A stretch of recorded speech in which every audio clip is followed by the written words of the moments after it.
us. There we go. All right. Well, happy Bike Week, everyone. Oh no, it looks like Ruth is maybe frozen, but hopefully she'll come back before we get started. So you are joining us today for It's Not About Bikes, a conversation around how bikes can be used for community cohesion. And we are very lucky to have Alex Wilson of Westtown Bikes with us, as well as Ruth Rosas of CLOCC, the consortium to lower obesity in Chicagoland children, as well as Hold the Lane. And so they are going to kind of dive in with short presentations about their work, and then we'll have time for question and answer session.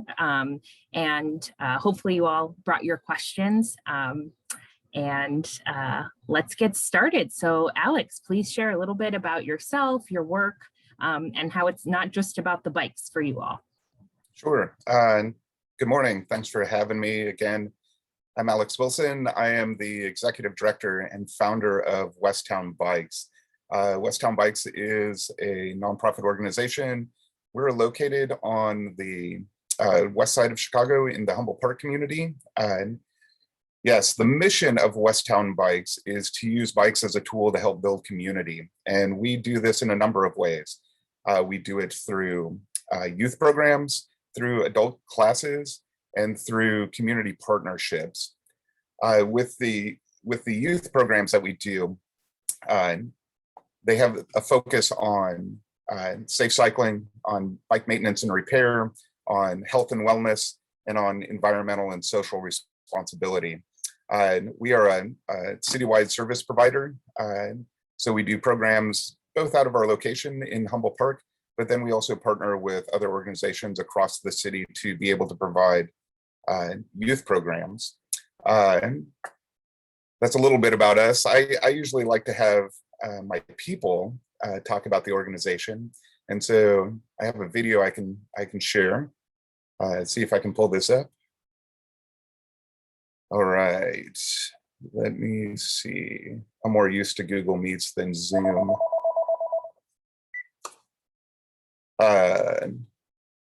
Okay, let's see.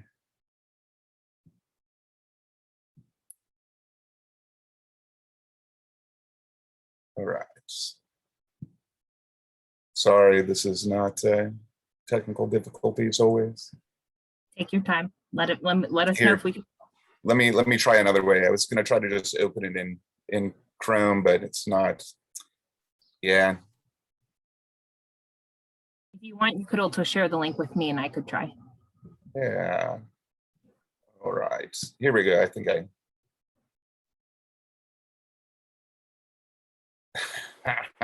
I'm having problems, but yeah, I'll share the link with you, and if you want to show it, that'd be great. Yeah, let's give it a try. And it All looks right. like Ruth is here, I'll put it. Difficulties too. So yeah, I'm gonna. I just put it in the chat. Great.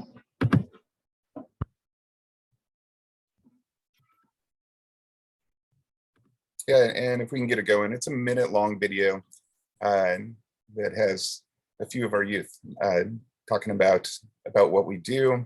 Also, like, has some good footage from an event that our youth actually organized back in summer of 2019, back when we were able to do things. There we go.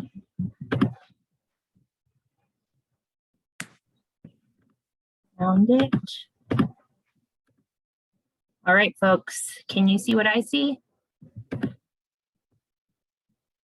Hopefully. Yep. Hi, athlete. I'm your iFit coach for today. All right, we'll skip the ad in a moment. There we go.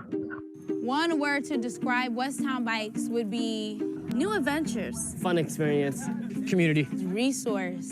A lot of people, they look at our bike shop and might think it's just a bike shop, but little do they know there's so many opportunities tied to our place.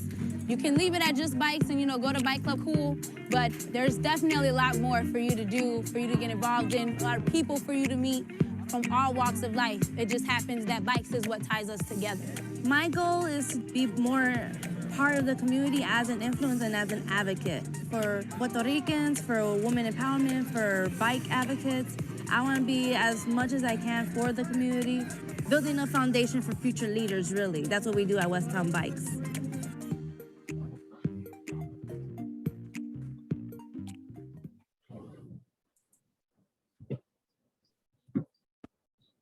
All right, awesome. Yeah, thanks for sharing.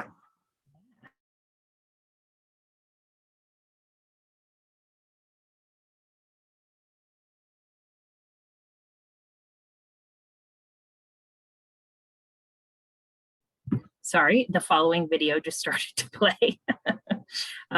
So let's, Alex, did you want to share anything else or with that? Yeah, I think it'd be fine to pass it over to Ruth. Okay, great. We just have to give her video sharing privileges once more, and she'll be right on back.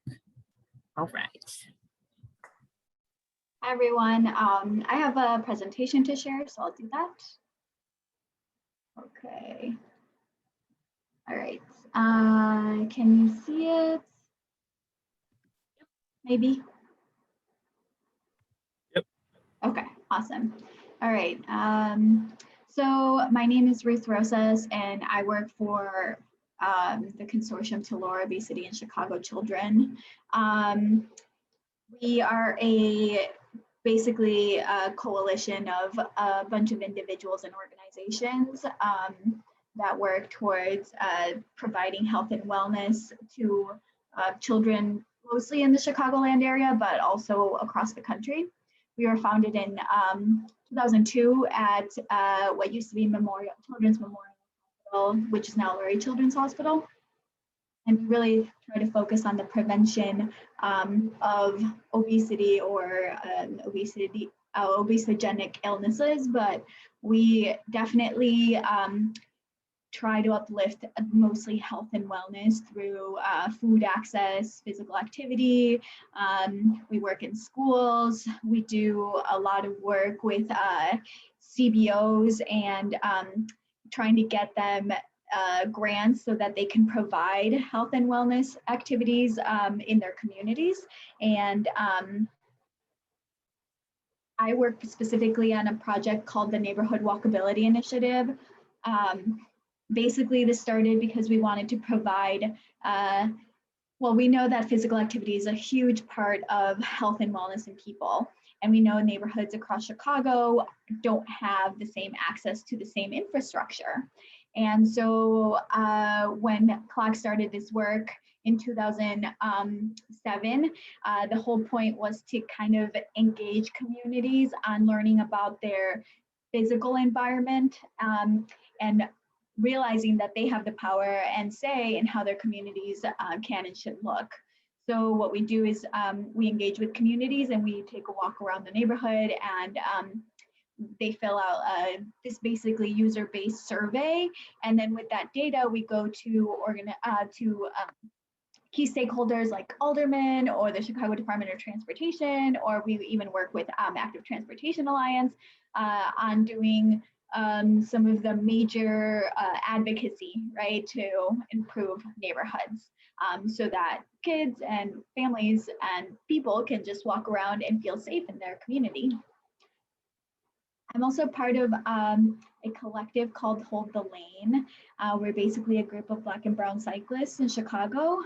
It was founded to give space for Black and brown people to bike around Chicago. It started in 2017. And so what we do is every week in the summer, we go on a ride, usually to the west and south sides.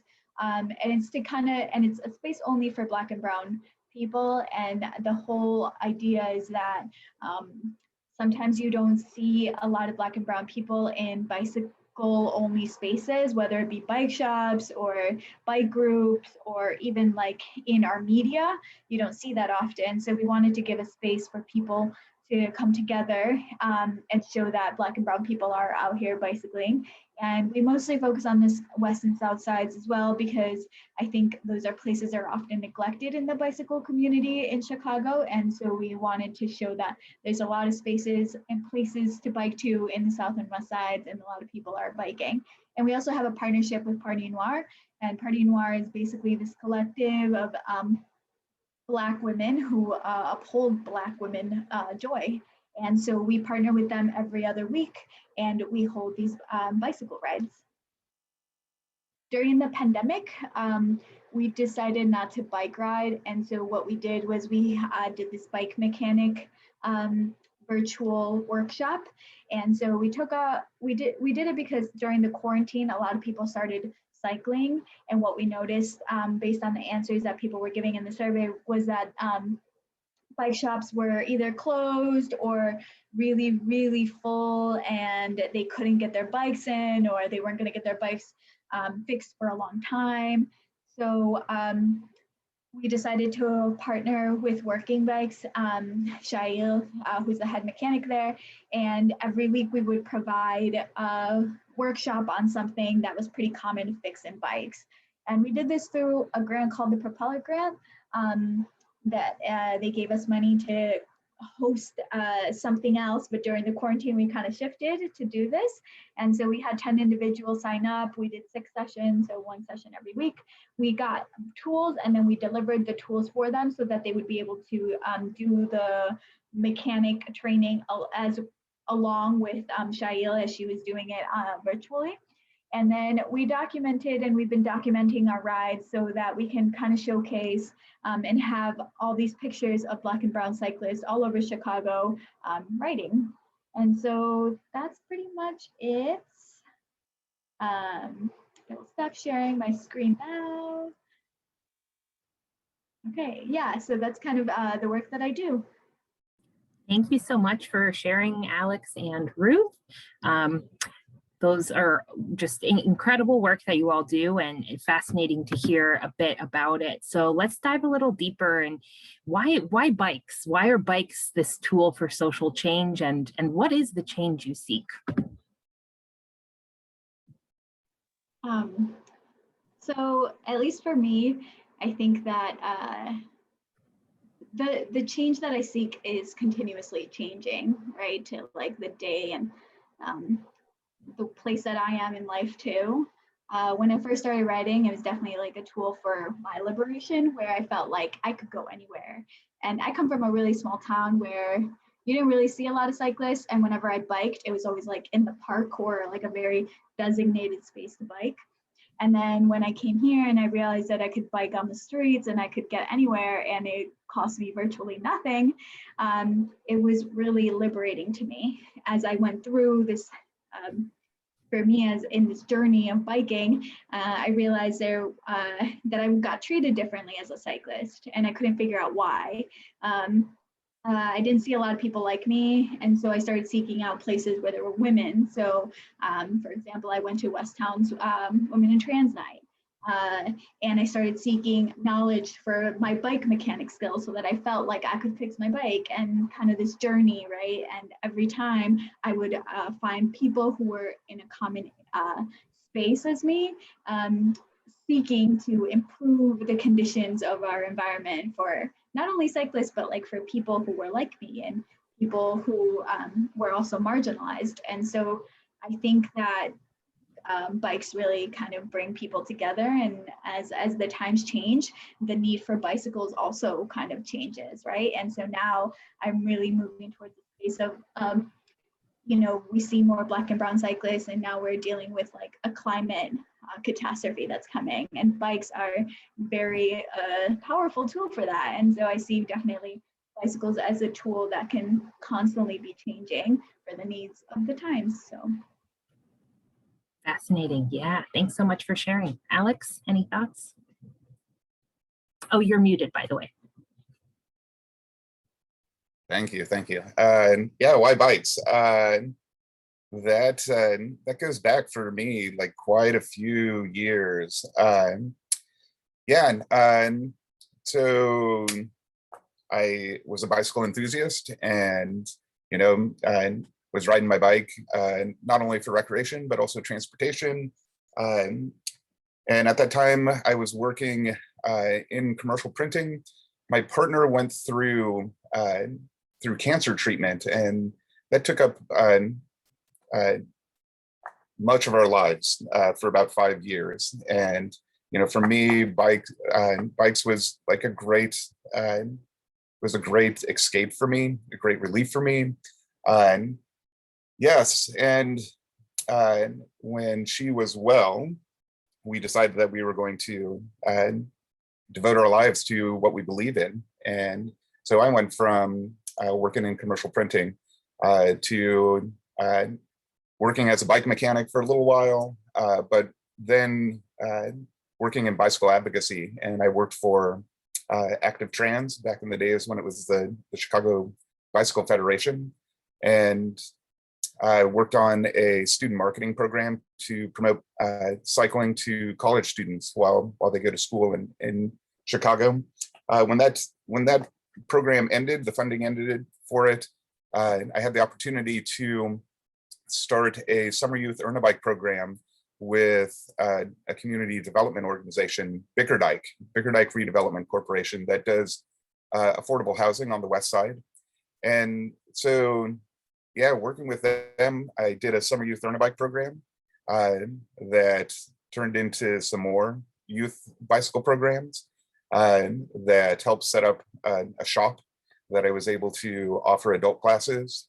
And that led to more programs, and I was able to hire and develop staff, and things kept on building off of this seed of a summer youth earn a bike program.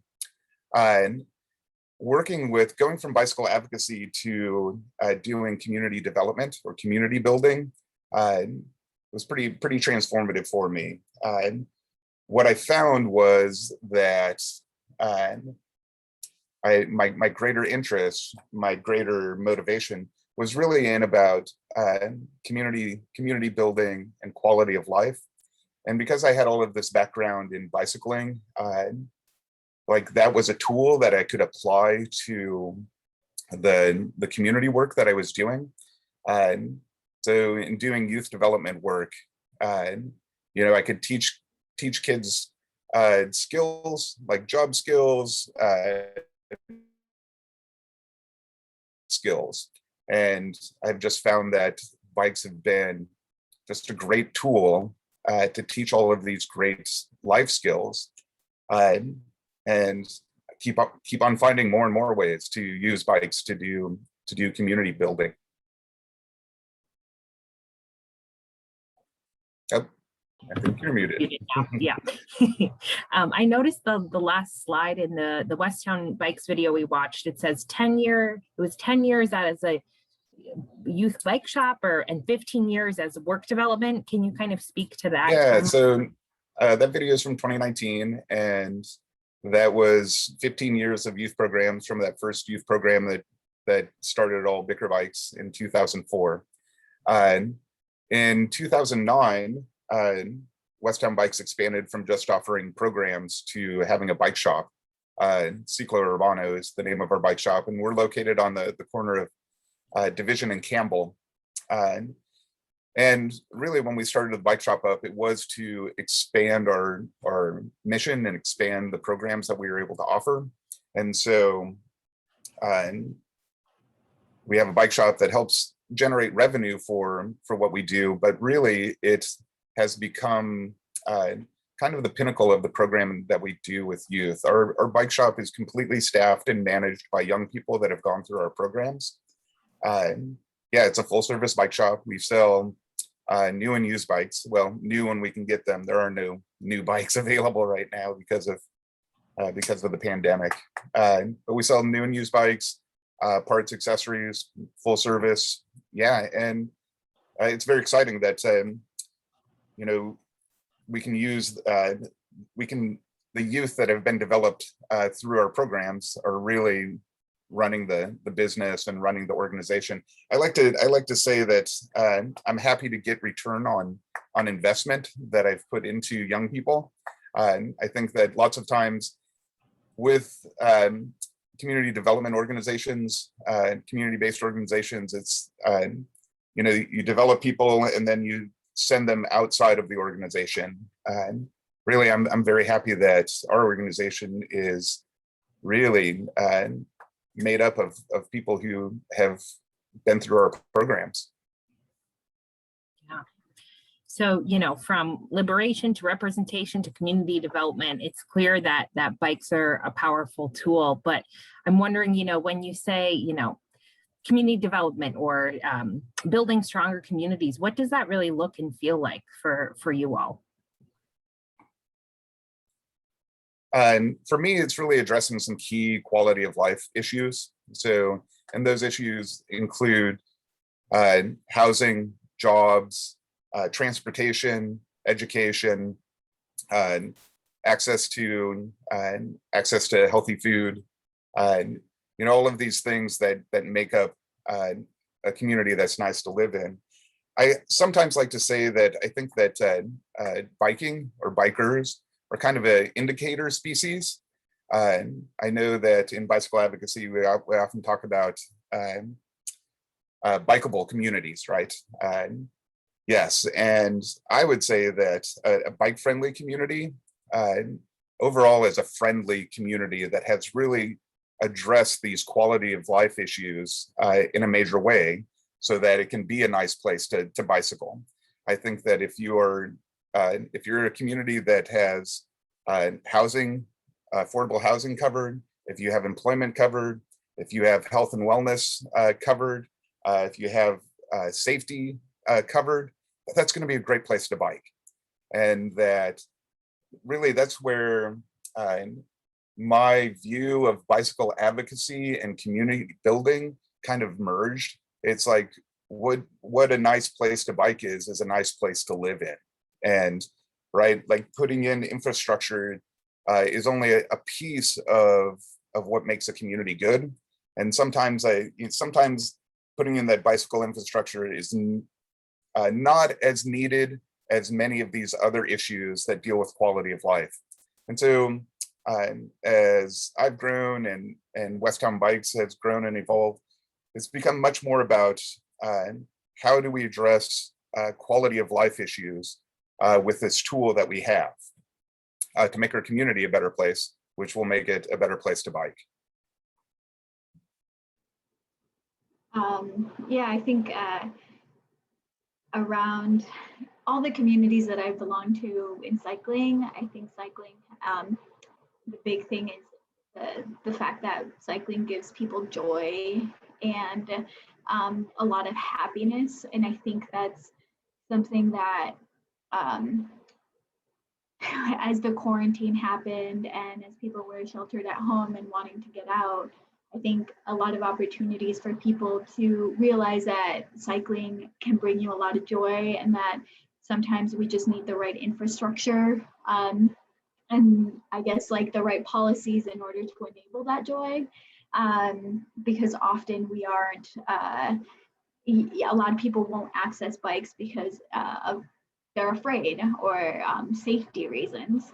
And so when I think of the communities that I belong to, I think these spaces have created a lot of safety for people to enjoy bikes and enjoy cycling. And I guess rallying around something common like cycling or going out and riding your bike and or fixing your bike or something like that. I think about how, we build this relationship with people in our shared joy of cycling. And I think, our access to different things through a bike. The fact is that not everyone can own a car or not everybody is able to, I guess, do other things that maybe require, more money, and cycling is such a great way to get people out and moving. And when I think about yeah, all these communities, even across the world. I think a lot of it is like the fact that cycling brings people joy and happiness. And I don't know if it's because you're moving your body and you're going somewhere new, and you're with people that you like, or maybe it's everything, but yeah, cycling to me is like a symbol of joy. Yes, we can never forget about the joy. I mean, just take a ride in the cool breeze on these hot, muggy days, and you'll feel it. There's no question. Well, any questions from the audience, folks out there? We know you're there. Share any questions you all have. I have some more, but if you all want in on this, feel free to drop them in the chat. All right. Well, in the meantime, I'm wondering if you could both also talk a bit about, you know, in terms of, you know, the kind of reality of the different neighborhoods, in Chicago, right? So we're all kind of starting from a different place, different kind of systemic issues, right, impact different communities. And so what do you think about in terms of sustainability and environmental justice, kind of the power of bikes in that movement? And to your work, Ruth, you addressed this already a bit, but I'm wondering if you could speak to that more, of kind of bikes as a tool for environmental justice. Yeah, well, it's kind of so I mean, bicycling itself is pretty carbon free, right? And so we know that. Making bikes probably is a little bit different, but what I really like about the bike is that maybe, and especially in a community, you know, that we have in the US that we've built, where a lot of things are disposable, right? Everything needs to be upgraded or changed every number of years. You know, my bike is I have a bike from the 90s, from the 70s, right? Like bikes can last so long.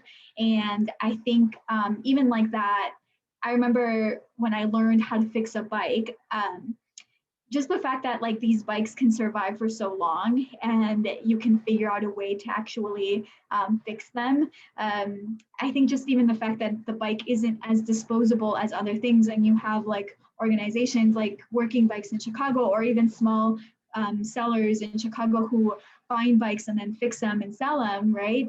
A lot of these used bikes in bike shops are also used. And so I think from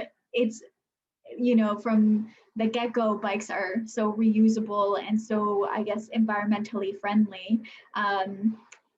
We're seeing like changes with maybe e-bikes and the fact that that can provide for people, right? I don't know an e-bike, but I see that kind of growing with Divvy and all of these, expansions of things.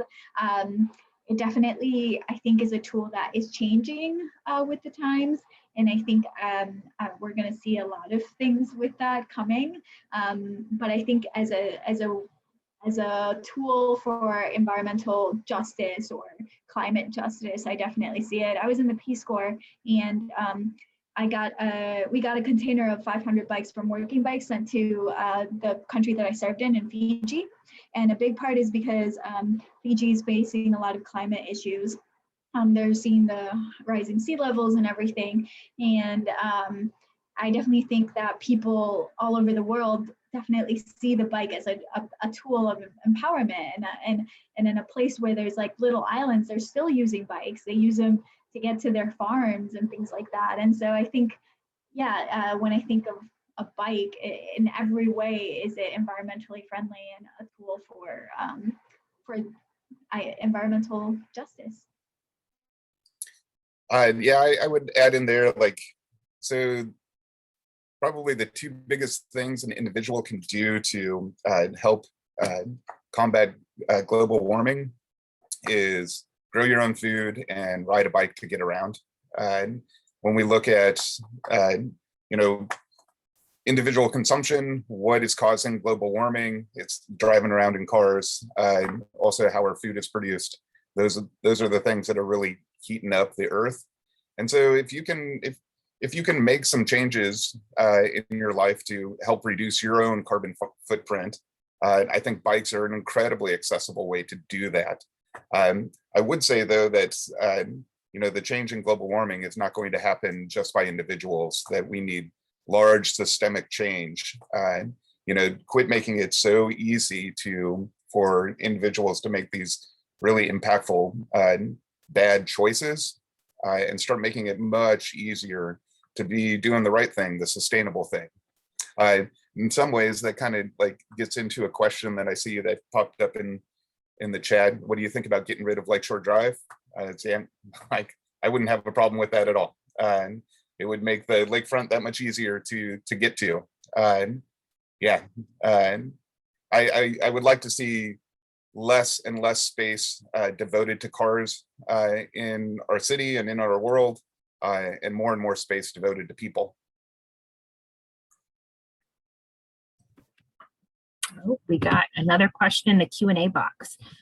So from Angelica, can either of the panelists speak to creating space/infrastructure for differently abled people to also use modified bikes for recreation exercise? And I have done some work with adaptive cycles. Yeah, and I think that being able to build spaces that and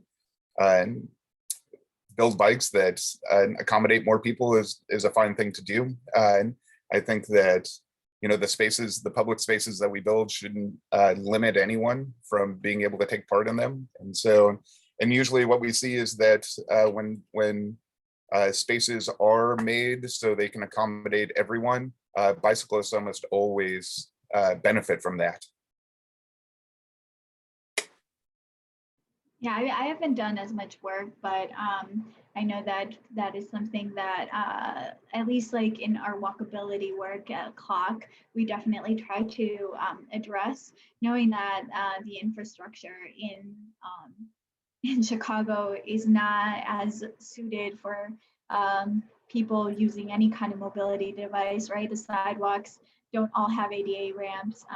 There's a lot of advocacy work that's going into that. It's quite difficult when our streets are mostly ruled by what cars will do. And so I think that as we change and as we're doing our advocacy work, we definitely have to put that in front and center, because that is also a community that is often neglected. We just hosted a focus group with people who, people with disabilities, and they talked about the need for the infrastructure to improve, and also the fact that sometimes cyclists themselves can be very neglectful of them. And so I think that's something that the bicycle community does need to also recognize and hold space for. Absolutely. I would be remiss not to include a quote from my colleague Robert Schultz, who always says we are all temporarily able-bodied, right? And so to Alex's point, whenever we make things more accessible, it's better for everyone, right? Where nobody's going to scoff at an extra bench at a bus stop, right? It's nice to take a load off sometimes. Great. We have another question in the chat. As we add more bike infrastructure into the city, will there be results of gentrification? How can we combat the displacement of people while improving accessibility? Unfortunately, we see this happening. The 606 Bloomingdale Trail really accelerated gentrification into Humboldt Park and all along and Logan Square, and that has displaced a lot of people.